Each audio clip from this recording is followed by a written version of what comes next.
Bonjour et bienvenue sur Crypto House. Aujourd'hui, je vais vous parler de DXChain. Donc, c'est un projet qui m'a été révélé par un des abonnés qui en a parlé plusieurs fois dans les commentaires. Et donc, j'ai voulu partager aujourd'hui mes recherches avec vous. Et ça, c'est pour tout de suite.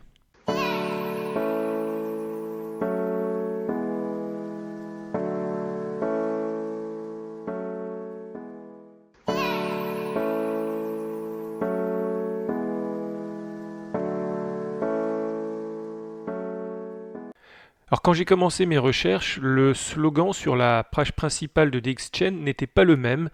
C'était un réseau big data et d'apprentissage machine alimenté par une puissance informatique basée sur la blockchain. Aujourd'hui, ça a un petit peu changé. C'est le premier réseau décentralisé big data et machine learning, alimenté par une blockchain, si on peut dire. Donc c'est le premier réseau de ce type.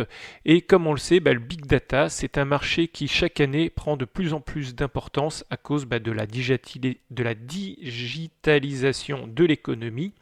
Alors tout ce que nous faisons sur Internet est tracé, donc ça fait des quantités énormes d'informations qu'on peut traiter avec des ressources informatiques qui sont spécialisées et qui sont très chères. Donc le but de ce big data est d'analyser toutes vos données pour en sortir des modèles, des tendances par rapport à vos habitudes de consommation. Donc pour l'instant, ce sont simplement les seules grandes entreprises qui peuvent disposer d'abord de cette puissance de calcul et qui ont aussi les informations sur les utilisateurs. Et quand vous êtes un petit acteur, vous possédez aucun de ces deux éléments, vous n'avez pas l'argent donc pour payer la puissance informatique et de toute façon vous n'avez pas beaucoup de données. Donc DXChain, ce que c'est une plateforme de calcul, de stockage et de vente aussi de données, ce qui donne le pouvoir à des entreprises plus petites et en plus c'est un pouvoir qui est décentralisé, qui n'appartient pas donc à une grosse société comme Facebook, Microsoft ou autre. Bien que l'équipe de DXChain soit 100% chinoise, ils sont aujourd'hui enregistrés en Californie, aux États-Unis, à San Jose.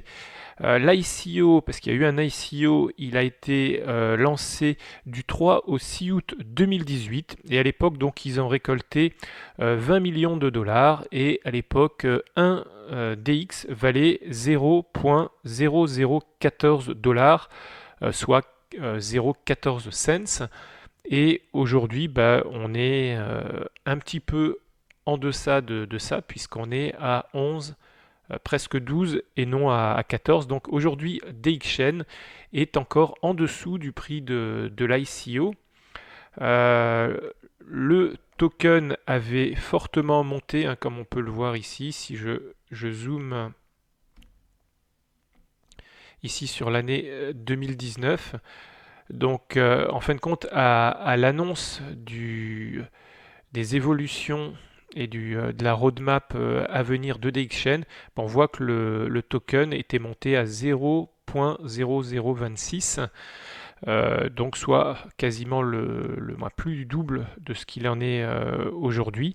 Alors, à l'époque, avant ce pump, si on peut dire juste après l'été, le token se situait au rang, il était dans les 300 au market cap, et juste après ce pump, il est monté jusqu'à la 43e position, donc dans le top 50.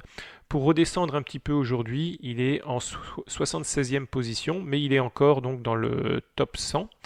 Alors, il y a 100 milliards de tokens. 100 milliards, c'est exactement comme Tron, ou alors XRP, le token de Ripple. Et en circulation, pour l'instant, il y en a la moitié, donc 50 milliards. Et alors le nom du token, c'est le DX. On le voit ici. Et aujourd'hui, c'est un token qui est en ERC20, donc monté sur Ethereum. Donc ça veut dire que si on veut voir l'Explorer, on va sur Etherscan. Et là, on voit exactement toutes les transactions. Là, par exemple, si je fais un petit refresh, voilà, on voit que c'est pas tellement utilisé en ce moment, puisque la dernière transaction a eu lieu il y a 12 minutes. et c'était pour à peine 322 tokens.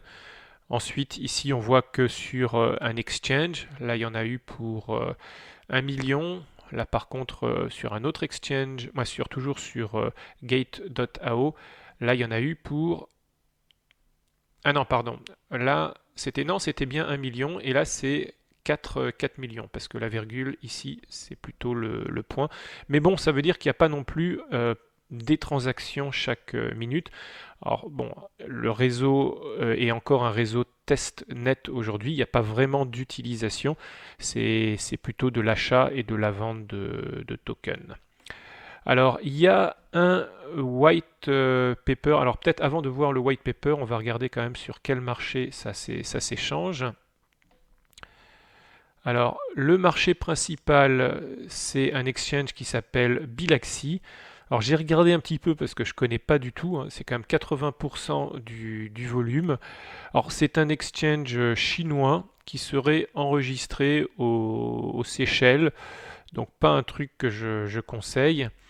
Si le token vous intéresse, je pense que KuCoin est ici en numéro 2 avec un petit peu plus de 11%. C'est l'exchange le plus sûr. Gate.io, ça va aussi, mais bon, je recommande plutôt KuCoin. Alors, il y a effectivement un white paper. Alors, le white paper fait quand même 58 pages. Il est entièrement en anglais.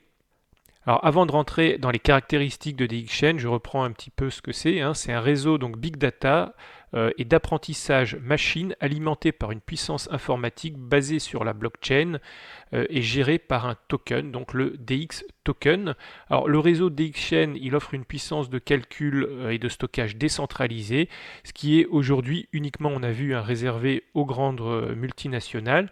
Et c'est aussi une plateforme de trading de données, ça c'est important, pour les utilisateurs qui souhaitent vendre leurs données, et une plateforme d'analyse et d'aide à la décision pour le business. Donc vous pouvez vendre vos données, mais vous pouvez aussi, grâce au réseau et à la puissance informatique de DXChain, analyser les données pour en sortir des résultats.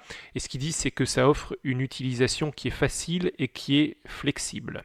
Alors ensuite, si on regarde les grandes caractéristiques de DXChain, il faut voir que les fondateurs se sont inspirés de ce qui se faisait un petit peu de mieux dans le domaine du big data. Alors ils se sont inspirés d'IPFS, donc c'est un protocole de fichiers pair à pair. Ensuite, d'Hadoop, c'est une plateforme très très connue Big Data et plus particulièrement de la partie HDFS pour le stockage de données. Donc ça veut dire que c'est aussi interopérable avec Hadoop, ça c'est un point très important, mais aussi avec d'autres projets dans le domaine. C'est compatible avec Filecoin, avec IOTA, avec Plasma, avec TrueBit, Morpheo et Golan. Alors si on regarde maintenant l'architecture de DXChain, d'abord il y a un consensus et on va voir qu'il y a même plusieurs consensus. Donc il y a d'abord une chaîne primaire, ici on voit à droite, c'est la master chain, et cette chaîne primaire elle permet de garder les états, les transactions, les contrats comme le fait Ethereum, et elle fonctionne avec un consensus de proof of work pour la plus grande sécurité et une plus grande stabilité. Ensuite, on voit directement après, on a deux sidechains. Cette chaîne primaire va se coordonner avec ces deux chaînes additionnelles. Il y a d'abord en bas ici la Data Sidechain, donc DSC, et elle contient les informations et metadata. Elle fonctionne avec un consensus basé sur le Proof of Space Time, qui récompense l'utilité du travail fourni par du stockage et de la puissance de calcul sur une période de temps. Ensuite, en haut, ici, on a la deuxième sidechain qui est la Computation Sidechain. Et elle prend en charge les calculs et le consensus là utilisé, c'est le Proof of Data Computation. Alors comment ça fonctionne? Un client va d'abord donner une tâche à réaliser. C'est d'abord la chaîne primaire qui reçoit l'information pour l'envoyer à la chaîne de calcul, donc la Computation Sidechain, qui va calculer et exécuter la tâche. Les résultats ils vont ensuite être inscrits dans la chaîne de données, donc la Data Sidechain. Et la chaîne de données va ensuite informer la chaîne primaire que la tâche est terminée.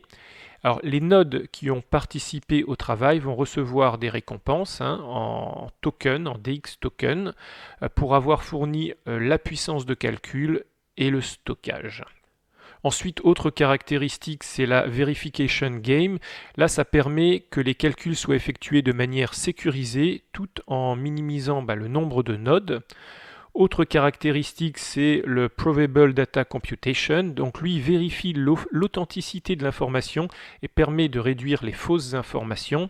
Et enfin, on a le Privacy Preserving. Alors DXChain ne fournit pas seulement la fonction de stockage de données, mais il donne aussi, ils disent, une grande flexibilité. Lorsqu'on récupère l'information, ça permet d'avoir de la granularité dans les résultats. Quand on lit la documentation sur DXChain, ils disent qu'il y a pas mal d'avantages par rapport aux solutions concurrentes, notamment le réseau DXChain, il incorpore Hadoop dans son système et on a vu que Hadoop c'est aujourd'hui le leader pour la création d'applications distribuées pour le big data. Ensuite, DXChain va proposer un ensemble d'outils pour accélérer le calcul et les processus d'analyse. DXChain va aussi permettre de créer des smart contracts, ce qui sera particulièrement utile pour décentraliser les données, créer et exécuter des applications distribuées. Et la plateforme permet aussi d'utiliser des ordinateurs personnels ou machines spécialisées qui peuvent joindre le réseau pour en réduire les coûts. Donc si vous avez des PC qui sont là branchés sur Internet avec de la puissance de calcul, avec de l'espace disque et que vous n'en faites rien, vous pouvez joindre le réseau et en échange des calculs que vous avez faire, vous n'avez rien à faire, c'est DXChain qui va utiliser votre machine, mais en tout cas vous aurez en échange des DX tokens. Alors on va s'attarder justement un petit peu sur le token DX. Donc c'est un token natif de la chaîne DX. Comme j'ai dit tout à l'heure, c'est un token qui est en ERC20, mais qui sera migré normalement encore au premier trimestre 2020. Donc il reste encore quelques semaines avant que le token ou la chaîne passe d'Ethereum vers sa propre blockchain. Ça, c'est à garder en mémoire, je pense, pour le niveau de prix du token. On sait que quand une chaîne passe d'Ethereum vers sa propre blockchain, il y a souvent un prix qui s'apprécie. Alors, bien sûr, ce n'est pas un conseil ici de financier, c'est juste une observation. Et de toute façon, si vous investissez dans le token, faites vraiment votre propre recherche. Moi, je suis qu'un YouTuber qui vous passe l'information. Donc, le token, il va être utilisé entre les participants du réseau DX pour les paiements et c'est en aucun cas une part de société. Le token, il est aussi requis pour utiliser certaines applications et les mises à disposition des ressources, donc pour les mineurs, ils sont récompensés comme on a vu en DX token. Donc pour qu'il s'apprécie, clairement, il faut que la solution soit utilisée par un très grand nombre d'utilisateurs. Alors au niveau de l'équipe, alors c'est une équipe comme j'ai dit 100% chinoise. Sur le site web, il y a 12 personnes et ils sont donc basés à San José dans la Silicon Valley. Alors, il y a deux personnes qui ont retenu mon attention. Il y a d'abord Alan Zhang, qui est le cofondateur. Il a commencé sa carrière en tant que développeur chez Lucent. Puis, il a travaillé 9 ans dans la sécurité informatique, dans 3 sociétés différentes. Et en 2013, il a fondé TrustLook, qui est une société qui délivre des services de protection des réseaux informatiques. Et en 2018, il a fondé DXChain. Il se dit serial entrepreneur, expert en blockchain et en sécurité informatique. Ensuite, on a à côté, James Lee, qui est aussi un des cofondateurs. Lui, il a commencé sa carrière en tant que développeur logiciel aussi chez Lucent, comme Alan. Puis, il a travaillé dans la sécurité informatique aussi pendant 12 ans. Et donc, il dit de l'expérience dans le design et dans l'architecture blockchain. Et donc, il a fondé avec Alan en 2018 DXChain. Alors, au niveau de la roadmap, j'ai pas trouvé grand-chose. Ce que j'ai vu, c'est que le testnet, il a été lancé l'année dernière. Par contre, le mainnet devrait être lancé avant mars 2020. J'ai pas trouvé de date exacte. On va ici aller sur la roadmap. Voilà, elle a pas été mise à jour, donc je ne peux pas vous en dire plus. Alors au niveau des partenariats, alors DXN, alors il est incubé par TrustLook, donc la société d'Alan et de James. DXN, il a aussi par contre reçu le support de nombreux investisseurs du monde entier. Alors j'en ai retenu quelques-uns. Donc il y a Fenbushi, il y a Pre-Angel, il y a Block VC, Longing Capital, Fun City Capital, Note Capital, Badwater et encore quelques autres. En tant que partenariat business, le seul que j'ai trouvé, c'est celui avec QuarkChain, où DXChain va fournir à QuarkChain la puissance de calcul nécessaire. Et c'est un partenariat qui est un petit peu vieux, puisqu'il date quand même de juillet 2018. J'ai rien trouvé depuis, ça c'est un petit peu dommage. J'aurais bien voulu avoir d'autres partenariats à vous mettre sous la dent.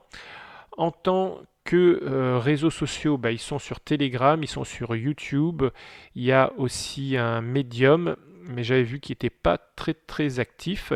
Et il y a le Twitter, moi c'est ce que je suis pour avoir l'information sur le projet, avec presque 30 000 abonnés. Ce que j'ai vu là, c'est que maintenant il y a un nouveau blog. Voilà, avec de l'information beaucoup plus récente que l'ancien blog qui lui donc était sur Medium. Donc ça c'est aussi, si vous êtes intéressé par le projet, il y a pas mal d'articles à ce niveau-là. Alors au niveau de la concurrence, j'en ai trouvé plusieurs. Le premier que j'ai trouvé qui s'apparente quand même pas mal à ce projet, c'est un projet qui s'appelle Deep Brain Chain. Je vous en avais parlé à une époque sur la chaîne et c'est à peu près exactement la même chose. Donc ce sont des ordinateurs sur Internet ou des serveurs qui traitent des informations de clients et ils ont aussi un marketplace. Donc c'est à peu près la même chose, mais Deep Brain Chain est beaucoup plus loin. Là, il est dans le rang 600. Donc il est très très loin. Ensuite, on a Filecoin pour la partie plutôt stockage et on a le projet Golem plutôt pour la partie calcul. Alors on en arrive à la conclusion. Quels sont les avantages et les inconvénients du projet? Alors en plus, moi j'ai trouvé que DXChain c'est un projet qui est quand même innovant sur un marché porteur, on a l'impression un seul vrai concurrent, Deep Brain Chain, sinon il n'y a pas vraiment de concurrent, les autres font juste une petite partie. Ce qui est important aussi, c'est que ça utilise une infrastructure, une architecture qui est compatible avec le leader du marché, Hadoop, mais ici de manière décentralisée. Il faut voir que Hadoop est utilisé par 50% du top 500 du classement du magazine Fortune. Donc ça c'est important, ça veut dire que toutes ces sociétés sont potentiellement susceptibles d'utiliser le réseau DXChain. En plus, c'est un système qui est apparemment beaucoup moins cher que les plateformes non décentralisées. Ce qui est bien aussi, c'est la partie marketplace qui va offrir une alternative donc aux gros fournisseurs d'informations comme Facebook, Google et d'autres. Par contre, en point négatif, moi je retiens qu'il y a beaucoup de concurrents, non pas dans le monde décentralisé, mais dans le monde centralisé. Et donc, ça veut dire qu'il faut que les entreprises changent leurs habitudes de consommation, et on sait que parfois c'est pas très facile. Aussi au niveau de la bourse, pour que je dirais que leur service soit pertinent, il faut qu'ils arrivent à fédérer beaucoup de sociétés, parce que si sur cette plateforme il y a très peu d'informations à acheter ou à utiliser, ça ne va pas marcher. Ensuite, au niveau des consensus, le proof of work qu'on connaît, mais ils utilisent notamment le proof of space-time, qui sont quand même des consensus qui ne sont pas tellement éprouvés. Et aussi, on pourrait imaginer qu'un grand constructeur de serveurs comme HP ou Cisco, il pourrait tirer à profit de cela et utiliser leur serveur, leur capacité pour le minage et le consensus, et là faire un peu un hijack du projet et qu'il soit beaucoup moins décentralisé. Aussi, le mainnet n'est pas encore lancé, donc le projet, on ne peut pas vraiment le tester, on ne sait pas ce qu'il vaut. Et je pense que une fois que le mainnet va être lancé, il va falloir encore attendre pas mal de mois, voire d'années avant qu'on ait un retour. Donc c'est un projet qui est encore très très jeune. Donc qui dit jeune, dit très risqué. Alors, dites-moi maintenant dans les commentaires ce que vous avez pensé de ce projet. Est-ce que c'est quelque chose que vous pensez qui est intéressant par rapport au monde dans lequel on vit? Est-ce que vous pensez qu'il y a sa place à côté des plateformes centralisées? En tout cas, moi je vous dis à bientôt pour de nouvelles revues de projets. Ciao ciao!